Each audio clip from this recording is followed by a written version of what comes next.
Стамбулдагы Айдын жогорку окуу жайынын ага окутуучусу, филология илимдеринин доктору, араб тили котормочулук бөлүмүнүн башчысы Инаш Азимдин жетекчилиги менен Чыңгыз Айтматовдун чыгармаларынан үзүндүлөр түрк жана араб тилдерине которулуп, окуу жайдын үн коштоо студиясында жазылууда. Мекендешибиз жазуучунун чыгармаларын которуп, аудио китеп топтоо менен Түркиядагы жаш окурмандар, угармандарга кыргыз элинин жан дүйнөсүн, тарыхын, маданиятын таанытууга салым кошуп жатканын айтат. Бери эле кетсек, сырттан окуу бөлүмүн кошкондо 48 000 студент билим алган окуу жайда журналистика факультети үчүн атайын студия ачылган. Анда студенттер өндүрүштөн алыстабай, теория менен тажрыйбаны айкалыштырып, телекөрсөтүүлөрдү, гезит журналдарды чыгарышат. Мындай тажрыйба башка факультеттерде да каралган. Атап айтсак, медицина факультетинин студенттери жана окутуучулары окуу жай алдындагы ооруканадан дасыгын тереңдетишет. Инаш Азим мугалимдиктен сырткары түрк тилдүү өлкөлөрүнүн парламенттик ассамблеясынын кызматташуу кеңешинин расмий жолугушууларында орус, түрк жана кыргыз тилдеринде синхрондук котормочу болуп да эмгектенет.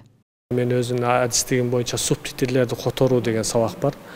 Ошол сабакта мен ошол Чыңгыз Айтматовдун чыгармалары боюнча тартылган, Түркияда тартылган, Түркиянын шорайы тартылган ошол Кызыл жолук дел бир фильми бар.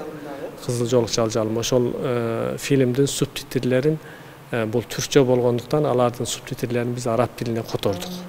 Ошону толук кандуу которуп бүттүк. Эми мына өзүңүздөр көрүп тургандай биздин ошол телевидение боюнча да адистик бар. Ушул телевидение боюнча адистиктин атайын студиялары бар. Ошол студияларда биз ошону баягы үн кошуп атайын толук кандуу араб тилине которобуз деген эми субтитрлер которулуп бүттү.